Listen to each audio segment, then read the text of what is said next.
Проблема. Сели на унитаз сегодня. Вот такая ситуация произошла. Никто не гулял, ничего не пил. Просто сели.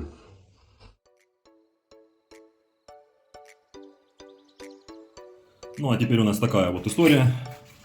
Как на предыдущем видео было видно, была выломана инсталляция, здесь разобрали, лопнул гипсокартон, плитка. А все почему? Все потому, что был произведен неправильный монтаж. Как минимум надо 2 листа гипсокартона в 2 слоя.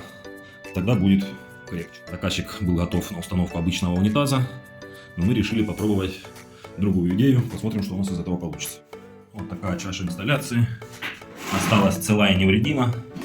Зачистим герметик, будем пробовать ставить на новое место. Вот такая гора инструмента.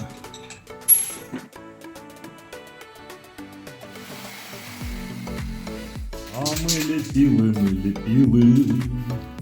и взяли дырку, залепили. Сейчас все это дело подкрасим, беленький цвет. Вот, поставим прокладок, система герметика. Должно работать. Аварийный ремонт. Алярм, алярм. Ну, что-то получилось.